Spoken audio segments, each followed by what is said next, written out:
عليكم ورحمة الله وبركاته. ازيكم يا حبايب قلبي؟ عاملين ايه؟ يا رب تكونوا بخير. النهارده هنعمل كيكة الاوريو الباردة، مكوناتها فظيعة وطعمها افظع بجد، حاجة كده بسم الله ما شاء الله، تاخدك من حتة توديك لحتة تانية.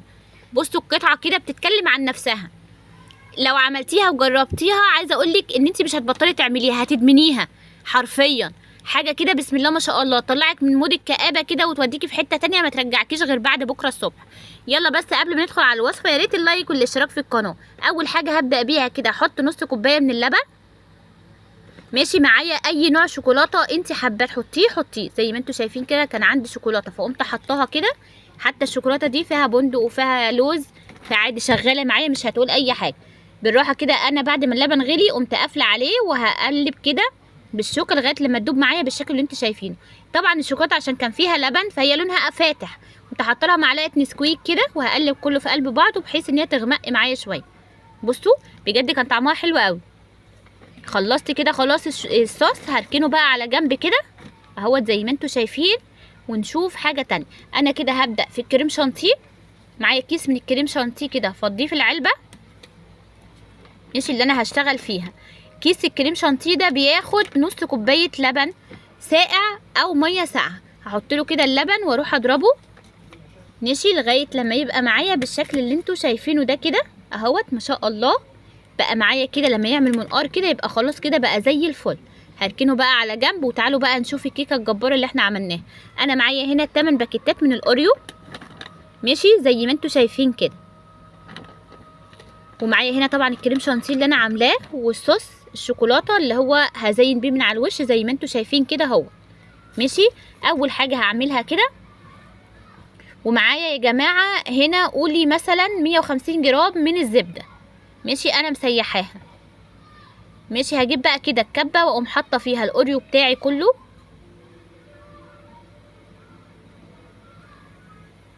اهوت. هفضي كل الباكيتات مش هسيب منها حاجه بالشكل اللي انتوا شايفينه كده. خلاص خلصت كده، هاخده بقى اضربه وهنزل عليه الزبده ماشي اهوت زي ما انتوا شايفين. هيطلع معايا في الاخر قوامه كده زي العجينه كده، بتتشكل معاكي بكل سهوله كده. هجيب بقى الطبق اللي انا هشتغل فيه كده على طول، القالب يعني او الطبق او اي حاجه انت هتشتغلي فيها زي ما انت عارفه زي ما انت شايفه كده. هسمي الله كده واقوم بالايه بتخليه يمسك في بعض ماشي. وهو كانت تحس ان هو عامل زي الكيك شويه كده، فكان طري معاكي ان هو يتشكل بسهوله جدا زي ما انتوا شايفين. انا بضغط عليه كويس كده واحاول اسويه على قد ما اقدر كده اهوت ماشي. بجد وصفه جباره، طعمها حلو جدا جدا بصراحه، يعني اول مره اعملها بس بصراحه عجبتني جدا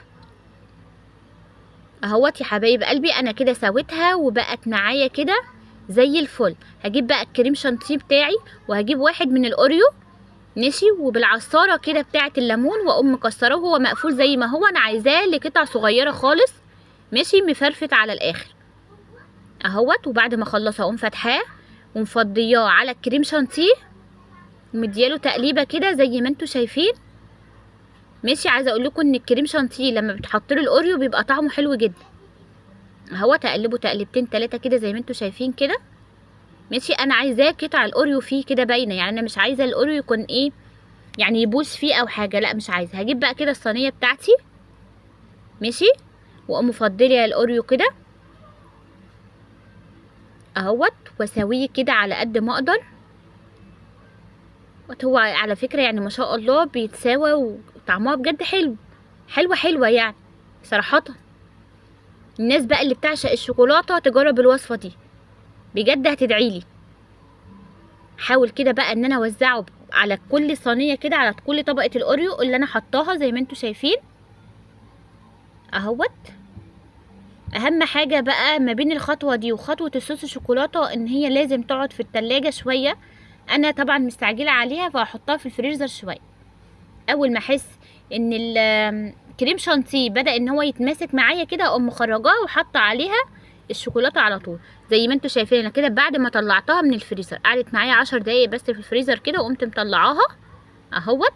هصب عليها بقى الشوكولاته كده على طول من على الوش اهيت. ما شاء الله كانت الشوكولاته طعمها حلو جدا اهيت. طبعا هي الشوكولاته دافيه فعشان كده ايه بصوا هتروح وتيجي معايا كده بسهوله خالص اهوت. ماشي، هي لازم بصراحه تتجمد شويه في التلاجة صراحه، بس انا حطيتها برضو في الفريزر 10 دقايق كده. ماشي، وجيت بعد كده قطعتها. بصوا الطبقات جميله ازاي. ماشي، ما شاء الله كده حاجه غنيه كده. كده يا حبايبي بعد ما سبتها 10 دقايق في الفريزر، هي المفروض تقعد ساعتين ولا حاجه، لان بعد ما تماسكت في التلاجة لما تيجي تقطعيها بتلاقيها ان فعلا الشكل مختلف خالص.